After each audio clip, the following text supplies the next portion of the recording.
نہیں، کچھ بھی دل نہیں کر رہا۔ مجھ تھوڑا پیچھے کی اور سرکی تھی۔ میں بتاؤں میرا کیا دل کر رہا ہے؟ آہل اس کی کمر میں ایک ہاتھ ڈال کر جھٹکا دیا تھا، جس سے مزید اس کے قریب آ گئی تھی۔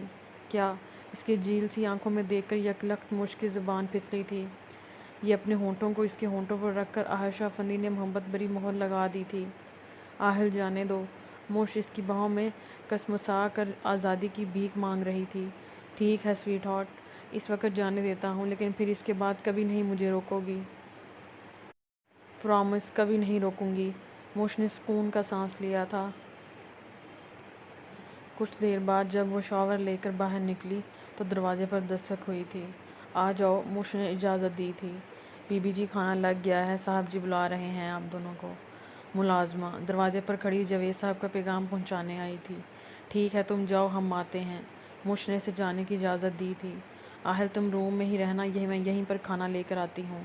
مجھ تولیے سے بالوں کو ہلکا ہلکا رگڑ کر اسے نیچے نہ آنے کی ہدایت دے رہی تھی۔ بالکل نہیں، میں جا رہا ہوں۔ ایویں ہی کمرے میں بیٹھ کر کھانا کھانا فالتو کی بات ہے۔ آہل بغیر اس کی پرواہ کیے کمرے سے نکل گیا تھا۔ پیچھے مجھ منہ کھولے حیرت سے اسے دیکھ رہی تھی۔ نہایت خاموشی سے سب کھانے میں مصروف تھے۔ جاوید نے آہل کی اچھی خاصی کلاس لی تھی۔ ان کا ماننا تھا آہل کو ضرورت سے زیادہ احتیاط کی ضرورت ہے، لیکن یہ لڑکا سننا ہی کس کی گوارا کرتا تھا۔ کھانے کے ہی دوران جاوید صاحب کے موبائل کی رنگ ہوئی تھی۔ کھانے سے ہاتھ روک کر انہوں نے کال پک کی تھی۔ شاید کوئی ضروری کال تھی۔ ہیلو، جاوید صاحب نے ایک سپن ڈال کر سنجیدگی سے کہا تھا۔ سلام دعا کے بعد جس ٹاپک پر بات ہو رہی تھی سب لوگ بڑے دھیان سے سن رہے تھے۔ سر، آپ کے کہنے سے پہلے ہی مجرم کو سزا مل چکی ہے۔ کیا؟ کیسے؟ کس نے دلوائی ہے اسے سزا؟ جاوید صاحب کو حیرت ہو رہی تھی۔ آہل جب ہاسپٹل میں تھا تبھی انہوں نے اپنے آدمیوں کو مجرم کو ڈھونڈ نکالنے کا کام سونپا تھا، لیکن یہ بات ابھی ان کے علم میں آئی تھی مجرم کو سزا کب کی مل چکی ہے۔ جی، فارس ہاشمی نامی شخص نے مجرموں کو سزا دلوائی ہے۔ دوسری طرف سے مزید انفارمیشن میں اضافہ کیا گیا تھا۔ فارس نے؟ جاوید صاحب نے فارس کا نام دہرایا تھا، جس کو آہل کے کانوں نے بخوبی سنا تھا۔ نام کیا ہے مجرم کا؟ جاوید صاحب نے اپنی روبیلی انداز میں پوچھا تھا۔ علی شہروز، اس نے ہی آپ کے بیٹے پر حملہ کروایا تھا۔ دوسری طرف سے یکدم صحیح انفارمیشن دی گئی تھی۔ اچھا ٹھیک ہے، میں بعد میں بات کرتا ہوں آپ سے۔ جاوید صاحب فون رکھ دیے تھے۔ انہیں تو حیرت اس بات پر ہو رہی تھی یہ سب علی شہروز کروا سکتا ہے۔ آہل، کیا دشمنی تھی تمہاری اس سے؟ جاوید صاحب آہل کی طرف دیکھ کر بے حد سنجیدگی سے پوچھ رہے تھے۔ ڈیڈ صرف بزنس کو لے کر جھگڑا تھا، اینڈ میری اس سے کوئی کبھی بنی ہی نہیں۔ آہل پوری سچائی کے ساتھ جاوید صاحب کو بتا دیا تھا۔ آہل، ان سب کے پیچھے ریزن کیا تھا؟ اچھا خیر چھوڑو اس سے، میں بعد میں نپٹ لوں گا۔ مجھے تم سے ایک بڑی ضروری بات کرنی ہے۔ جاوید صاحب علی کے معاملے کو رفع دفع کر کے کسی دوسری بات کے متعلق کچھ بات کرنا چاہتے تھے۔ جی کہیں۔ آہل ان کی بات پوری توجہ کے ساتھ سن رہا تھا۔ تم میرے دوست ندیم کو تو جانتے ہو نا؟ جاوید صاحب نے اپنے کسی دوست کا نام لے کر اس کی طرف دیکھا تھا۔ یس، جانتا ہوں۔ آہل اچھی طرح سے ندیم احمد کو جانتا تھا۔ ان کی کئی ڈیلنگز بھی ان کے ساتھ ہو رہی تھیں۔ دراصل ندیم احمد سے آہل کی کبھی کبھار ہی ملاقات ہو پاتی تھی۔ ان کا ایک بیٹا ہے فہد، ابھی جلدی سے لندن سے واپس آیا ہے۔ پڑھائی مکمل کر کے اپنا بزنس بھی ہے۔ دراصل ندیم نے مجھ سے فہد کے لیے ہماری بریرہ کا ہاتھ مانگا ہے۔ میں اتنی جلد بازی میں کوئی فیصلہ نہیں کرنا چاہتا۔ تمہیں جیسا مناسب لگے مجھے بتا دو۔ جاوید نے شاید آہل سے یوں پوچھ رہے تھے جیسے اس کی مرضی سب سے زیادہ اہم ہو۔ یہ شاید واقعی اہم ہے۔ بریرہ کے جسم میں ایک کراہ سی اٹھی تھی۔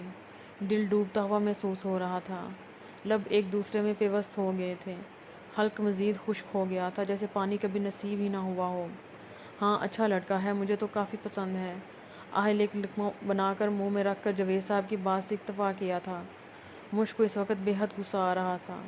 اسے اچھے سے اندازہ تھا بریرہ کی حالت کا، لیکن وہ بیچاری کیا کر سکتی تھی سوائے آہل کو کھا جانے والی نظروں سے گھورنے کے علاوہ۔ ڈیڈ، ہم بعد میں اس ٹاپک پر بات کرتے ہیں۔ آہل کو جیسے ترس آ گیا تھا بریرہ کی حالت پر، یا شاید کچھ اور۔ ٹھیک ہے، تم ابھی کچھ دیر میں میرے کمرے میں آ جانا، کیونکہ مجھے انہیں جواب بھی دینا ہے۔ جاوید صاحب نے بے حد صاف گوئی سے معاملہ کی نوعیت کو سمجھانے کی کوشش کی تھی۔ کھانے سے فارغ ہو کر آہل جاوید صاحب سے بات کر کے آیا تھا، لیکن معاملہ حد سے زیادہ سنگین تھا، اس لیے وہ دونوں کمرے میں اس وقت بے حد اہم ٹاپک پر بحث کرنے میں مصروف تھے۔ آہل، تم اتنے ظالم کیسے ہو سکتے ہو؟ مجھ کو بے تحاشا غصہ آ رہا تھا۔ جو بھی ہو رہا ہے ٹھیک ہو رہا ہے۔ اہل موبائل پر ای میل چیک کرنے میں اتنا مگن تھا کہ اسے مجھ کی کسی بات سے کوئی فرق نہیں پڑتا تھا۔ تم جانتے ہو بریرا فارس ایک دوسرے کو پسند کرتے ہیں، لیکن نہیں، تم کیوں جانو گے، تمہیں تو کوئی فرق ہی نہیں پڑتا ہے۔ مش اپنی بولے جا رہی تھی، اس کے برعکس اہل بے حد آرام سے بیٹھ کر فون دیکھنے میں مگن تھا۔ مش پلیز، میں کوئی بحث نہیں کرنا چاہتا، اور مجھے جو صحیح لگا میں نے وہ کیا۔ اہل فون پر میز پر رکھ کر اس کی طرف دیکھ کر قدرے اکتائے ہوئے لہجے میں بولا تھا، اہل تم غلط کر رہے ہو، بہت غلط، یہ تو سراسر بریرا کے ساتھ زیادتی ہے۔ مجھ کو ہرگز توقع نہیں تھی اہل سے اس طرح کی۔ مجھ کیا صحیح ہے کیا غلط، میرے خیال سے یہ بات میں تم سے بہتر جانتا ہوں، اینڈ جب ڈیڈ کو اس رشتے پر کوئی اعتراض نہیں تو پھر مجھے کیوں؟ اہل کا جواب سن کر مجھ کو یقین نہیں آ رہا تھا۔ آج ایک بار سے وہ پھر سے وہی ظالم اہل شاہ افندی لگ رہا تھا۔ اوہ، میں تو بھول گئی تھی تم وہی اہل شاہ افندی ہو۔ مجھے گمان ہونے لگا تھا تم بدل رہے ہو یا بدل گئے ہو، لیکن آج مجھے پتہ چلا میں غلط تھی۔ مجھ کو اہل اتنی سنگ دلی ذرا بھی برابر نہیں جچ رہی تھی۔ اچھا یار، یہ سب چھوڑو، فضول کی بحث ہے، میرے سر میں درد ہو رہا ہے، ذرا مساج کر دو پلیز۔ اہل مسکرا دیا تھا، اس بات کی پرواہ کیے بغیر اس کے دل پر اس وقت کیا گزر رہی تھی۔ میں کچھ نہیں کروں گی، جو کرنا ہے خود کر لو۔ مش بیڈ پر جا کر سیدھے لیٹ گئی تھی، یا شاید ناراضگی اظہار کرنے کا یہ سب سے بہترین طریقہ تھا۔ مش اہل کو یقین تھا یہ صرف سونے کا ڈرامہ کیا جا رہا ہے، اس لیے بڑے پیار کے ساتھ اس کا نام پکار رہا تھا۔ مش اہل نے پھر سے آواز لگائی تھی، لیکن اس بار مش کا رد عمل کچھ مختلف تھا۔ کروٹ لے کر سر سے پاؤں تک کمبل تان لی تھی۔ ناراض ہو؟ اہل اٹھ کر بیڈ پر اس کے قریب آ کر بیٹھ گیا تھا۔ تمہیں کیا فرق پڑتا ہے؟ جواب دیے بغیر مش کو رہ نہیں گیا تھا، لیکن انداز حد سے زیادہ ہفا ہفا تھا۔ اچھا میری جان، سوری۔ اہل تھوڑا اس کے اوپر جھکا تھا۔ مجھے نہیں کرنی تم سے بات۔ مش دوسری طرف کروٹ بدل گئی تھی، مطلب صاف تھا وہ نہیں مانی ہے اور نہ ہی ماننے کا کوئی چانس ہے۔ 10 دن بعد۔ مش پلیز تم بھائی سے بات کرو، وہ ایسا کیسے کر سکتے ہیں میرے ساتھ؟ پلیز مش، ہیلپ می پلیز۔ جب سے بریرا کو پتہ چلا تھا جاوید صاحب اور اہل نے مل کر اس کا رشتہ پکا کر دیا ہے، تب سے کمرے میں بیٹھ کر مش کے گلے لگ کر پھوٹ پھوٹ کر رو رہی تھی۔ بریرا، میں نے آخری کوشش کر کے دیکھ لی ہے، لیکن کوئی فائدہ نہیں ہے۔ اہل تو یکدم میری طرف سے کان بند کر لیا ہے۔ بولو میں کیا کروں؟ مش اس کے بالوں میں آہستہ آہستہ ہاتھ پھیر رہی تھی اور ساتھ میں خود بھی روئے جا رہی تھی۔ اسے اندازہ تھا بریرا کے دل پر اس وقت کیا گزر رہی تھی۔ میں یہ شادی نہیں کروں گی بھائی، اور بابا نے مجھ سے پوچھنا تک گوارا نہیں کیا۔ میری مرضی کے بغیر انہوں نے ہاں کہہ دیا۔ کم از کم بھائی کو مجھے وقت دینا چاہیے تھا۔ میں ذہنی طور پر تیار تو ہو جاتی، اتنی جلدی تھی انہیں 5 دن کے اندر اندر میرا رشتہ پکا کر دیا، اور کل میری شادی ہے، ایک ایسی شادی جس سے میں خوش ہی نہیں ہوں۔ رونے کی وجہ سے بریرا کی آنکھیں مزید لال اور سوج گئی تھیں۔ بات تو اس کی بھی صحیح تھی، لیکن کوئی سمجھتا تب نہ۔ 4 دن سے گھر میں شادی کا ماحول بنا ہوا تھا، سب خوش تھے، اس گھر کی اکلوتی اور لاڈلی بیٹی کی شادی ہونے جا رہی تھی، اس بات کی پرواہ کیے بغیر کہ وہ اکلوتی اور لاڈلی بیٹی خوش ہے بھی یا نہیں۔ بریرا چپ کر جاؤ میری جان، اب کچھ نہیں ہو سکتا، بس اتنا سمجھ لو قسمت کے آگے کسی کا زور نہیں چلتا۔ مش اس وقت اتنی بے بس دکھائی دے رہی تھی کہ جیسے شطرنج میں ہارا ہوا کھلاڑی، لیکن وہ بیچاری کیا کر سکتی، ہر ممکن کوشش کر کے دیکھ چکی تھی۔ ایک ہی ٹاپک پر بحث کر کر کے ان دونوں میں 4 دن سے بول چال بند تھی۔ اہل تو کبھی کبھار اسے مخاطب کر لیتا تھا، لیکن وہ نہ بولنے کی قسم کھا کر بیٹھی تھی۔ مش تم باہر جاؤ، مجھے بریرا سے کچھ بات کرنی ہے۔ اہل نہ جانے کب وہاں پر آ دھمکا تھا اور مش کو اس طرح کمرے سے جانے کا حکم دے رہا تھا جیسے وہ کوئی بہت غیر ہو۔ اوکے، اتنی بے عزتی پر مش کا وہاں رکنا مزید بے عزتی سے کم نہیں تھا۔ مش فوراً کمرے سے باہر نکل گئی تھی، اسے شوق بھی نہیں تھا بھائی بہن کی باتیں سننے کا۔ میری گڑیا ناراض ہے مجھ سے؟ بیڈ پر اس کے سامنے بیٹھ کر اہل محبت بھرے لہجے میں پوچھ رہا تھا۔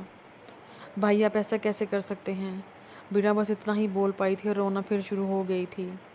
بریرا تم میری بہن ہو، کیا تمہیں اپنے بھائی پر بھروسہ نہیں ہے؟ میں جانتا ہوں ہم نے تمہاری مرضی نہیں پوچھی گڑیا، جس پر ہمیں مان ہوتا وہ ہمارا کیا گیا فیصلہ کبھی رد نہیں کریں۔ پھر ان کی مرضی کوئی معنی نہیں رکھتی، اور مجھے بھی تم پر بہت مان ہے، کیونکہ میں جانتا ہوں تم میرا فیصلہ کبھی رد نہیں کرو گی۔ کیا مان تھا، کیا غرور تھا اہل شاہ افندی کی آنکھوں میں، اتنا یقین، اتنا بھروسہ۔ صرف ایک بار اگر اس کی بہن اس شادی سے انکار کر دیتی تو کیا رہ جاتا، سارا غرور مٹی میں مل جاتا۔ بھائی میں کبھی آپ کے فیصلے پر انکار نہیں کرتی، لیکن بریرا مجھ سے وعدہ کرو اپنے بھائی کا یہ مان کبھی نہیں توڑو گی۔ سب کچھ تمہارے ہاتھ میں ہے، فیصلہ تمہارے اوپر ہے۔ آہل کی آنکھوں میں بہن کے لیے محبت ہی محبت تھی، پھر سب کچھ جانتے ہوئے اتنا بے حس کیسے بن گیا تھا؟ بیرا ہار گئی تھی اپنے بھائی کی محبت کے آگے، یقین کے آگے، مان کے آگے، بے بس ہو گئی تھی وہ۔ اس نے تو کبھی اپنے بھائی کو شرمندہ نہیں کیا تھا۔ آخرکار بریرا شاہ افندی ہار چکی تھی، اپنے بھائی کے سامنے، اور ہاں میں سر ہلا دی تھی قسمت کا لکھا سمجھ کر۔ آئی لو یو، آہل اسے اپنے سینے سے لگا لیا تھا۔ وہ اس کی اکلوتی بہن تھی جو صرف آج رات کی مہمان تھی، کل کو پیا دے سدھارنا تھا اپنے آنگن کو سونا سونا چھوڑ کر۔ آہل اور جاوید صاحب نے مل کر بریرا کا رشتہ فکس کر دیا تھا۔ آہل کی بے قراری کی وجہ سے 5 دن کے اندر اندر شادی کی ڈیٹ بھی فکس ہو گئی تھی، اور پورے گھر میں شادی کا سماں تھا۔ تیاریاں زور و شور سے چل رہی تھیں، لیکن مش دل پر پتھر رکھ کر ایک ایک کام میں دلچسپی لے رہی تھی۔ اس رات کے بعد آہل اور مش کے درمیان کوئی بات نہیں ہوئی تھی، اگر ہوتی بھی تو سوائے بحث کے۔ آنٹی تو آپ آئیں گی نا؟ آج اتنے دنوں کے بعد آہل شاہ افندی خود اپنے پیروں سے چل کر فارس ہاشمی کے گھر آیا تھا، اپنے دوست کے گھر۔ ہاں ہاں کیوں نہیں، میں تو ضرور آؤں گی۔ فریحہ بیگم کی چہرہ مارے خوشی کے دمک رہا تھا، مسکراہٹ ان کے لبوں پر جم سی گئی تھی۔ نہ جانے آہل نے ان سے کیا باتیں کی تھیں کہ وہ اتنی خوش ہو گئی تھیں، جتنی آج سے پہلے کبھی نہیں ہوئی تھیں۔ ماں میں آپ کی دوائی لے آیا، یہ لیں۔ فارس ہاتھ میں دوا کا پیک لیے فریحہ بیگم کے کمرے میں داخل ہوا تھا، لیکن آنکھیں پھٹی کی پھٹی رہ گئی تھیں سامنے بیٹھے ہنستا مسکراتا آہل کا چہرہ دیکھ کر۔ بہت شکریہ بیٹا۔ فریحہ بیگم اس کے ہاتھوں سے دوا کا پیک لے لیا تھا۔ فارس دیکھو، آہل آیا ہے تم سے ملنے، فریحہ بیگم خوشی خوشی بتا رہی تھیں۔ ایک لمحے کو دونوں کی نظریں ملی تھیں، کوئی بتا ہی نہیں سکتا تھا کسی وقت میں یہ ایک دوسرے کے بہت اچھے دوست رہ چکے تھے، اس وقت انجان بے انجان سے لگ رہے تھے، دونوں جیسے آج پہلی بار ایک دوسرے کو دیکھ رہے تھے۔ کیا حال ہے؟ فارس کے اندر کم از کم تھوڑا بہت احساس تو تھا، اور گھر آئے مہمان کے ساتھ وہ کسی قسم کی بدسلوکی نہیں کر سکتا تھا۔ خیر یہ کوئی مہمان نہیں، اس کا دوست تھا۔ اچھا ہوں، میں صبح سے تیرے فون پر کال کر رہا تھا تو پک نہیں کر رہا تھا، اس لیے سوچا خود تم سے ملنے آ جاؤں۔ اس کے برعکس آہل مسکرا کر بتا رہا تھا۔ یہ مسکراہٹ تو یکدم سچی تھی، بالکل شفاف تھی۔ یہ تو وہی ہنسی تھی جب کبھی یہ دونوں کسی بات پر ہنسا کرتے تھے، مسکراتے تھے۔ اوہ، میں اپنا روم میں ہی بھول گیا تھا، ماں کی دوا لانا تھا تو چلا گیا تھا، فارس نے جیب ٹٹولتے ہوئے سنجیدگی سے اسے بتایا تھا، اور سچ میں وہ اپنا فون گھر پہ ہی بھول گیا تھا۔ چل کوئی بات نہیں، میں تجھے ایک خوشخبری سنانے آیا ہوں۔ کل بریرا کی شادی ہے۔ سوری، شاید میں نے تھوڑا لیٹ کر دیا انوائٹ کرنے میں، لیکن کوئی بات نہیں، اس لیے سوری۔ ایکچولی میں نے تجھے اور آنٹی کو انوائٹ کرنے آیا تھا، میری اکلوتی بہن کی شادی ہے اور میری دلی خواہش ہے آپ لوگ شرکت کریں، تو ضرور آنا کیونکہ سارے انتظامات تجھے ہی دیکھنے ہیں۔ ابھی میں اتنا بہتر نہیں ہوا ہوں کہ کچھ کر سکوں۔ تو آئے گا نا؟ کتنا بے حس تھا آہل شاہ افندی، بالکل پتھر کی طرح، کسی کی پرواہ ہی نہیں تھی، کچھ فرق ہی نہیں پڑتا تھا کون کیا سوچ رہا ہے، کیا گزر رہی ہے اس کے اوپر۔ فارس کے گویا قدموں تلے زمین کھسک گئی تھی، آنکھیں پتھرا سی گئی تھیں، اندر دل چیخ رہا تھا، جواب مانگ رہا تھا یہ سب اس کے ساتھ کیوں ہو رہا ہے؟ کتنا خود غرض ہے تو آہل، میں نے کبھی سوچا تک نہیں تھا تو اتنا سنگ دل ہے۔ میں نے تیرے لیے کیا کچھ نہیں کیا، اور تو کیسے مجھے میری بربادی کی دعوت دینے آ گیا، کیسے؟ فارس کے اندر ایک آگ سی بھڑکی تھی، اسے آج زندگی میں پہلی بار آہل سے چڑ محسوس ہو رہی تھی۔ تو کچھ بول کیوں نہیں رہا؟ فارس کو خاموش دیکھ کر آہل نے جانچتی ہوئی نظروں سے اسے دیکھا تھا۔ کیوں نہیں، میں ضرور آؤں گا، ماں کو ساتھ لے کر، میرا تو فرض بنتا ہے بریرا کی شادی میں آنا، تیرا دوست ہونے کے ناطے، فارس دل پر جبر کر کے بولا تھا۔ اس نے خود سے عہد کر لیا تھا وہ جائے گا اس شادی میں جس میں آہل شاہ افندی نے خود انوائٹ کیا تھا۔ میں آؤں گا ماں کو ساتھ لے کر، میرا تو فرض بنتا ہے بریرا کی شادی میں آنا، تیرا دوست ہونے کے ناطے، فارس دل پر جبر کر کے بولا تھا۔ اس نے خود سے عہد کر لیا تھا وہ جائے گا اس شادی میں جس میں آہل شاہ افندی نے خود انوائٹ کیا تھا۔ میں آؤں گا آہل شاہ افندی، میں دیکھنا چاہتا ہوں آخر اس لڑکے کے اندر ایسا کیا ہے جو میرے اندر نہیں ہے۔ فارس اتنی ہی دیر میں نہ جانے کتنے عہد خود سے کر بیٹھا تھا۔ اچھا آنٹی، میں چلتا ہوں، انتظار رہے گا مجھے آپ لوگوں کا۔ ایک آخری الوداعی نظر آہل شاہ افندی فارس پر ڈال کر باہر نکل گیا تھا۔ کتنا پیارا بچہ ہے، میں تو شادی میں ضرور جاؤں گی، اور تم بھی اچھے سے تیاری کر لو، فریحہ بیگم جوش سے بول رہی تھیں، بیٹے کے چہرے کے تاثرات دیکھے بغیر۔ تو کیا اب فارس ہاشمی کی زندگی میں بریرا نامی کتاب ہمیشہ ہمیشہ کے لیے بند کر دی گئی تھی؟ تو کیا قسمت کو یہی منظور تھا؟ ایک چھوٹے بچوں کی طرح فارس اپنے کمرے میں بند پھوٹ پھوٹ کر رو رہا تھا۔ اس نے تو صرف بریرا سے محبت کی تھی اور وہ بھی اسے حاصل نہیں ہوئی تھی۔ کل وہ کیسے دیکھ پائے گا اپنی بریرا کو کسی اور کا ہوتے ہوئے؟ دیکھ کہاں سے لائے گا وہ اپنی اندر اتنی ہمت؟ آج کے لیے اتنا ہی، آئندہ کے لیے ہمارے ساتھ رہیے گا۔ اللہ حافظ۔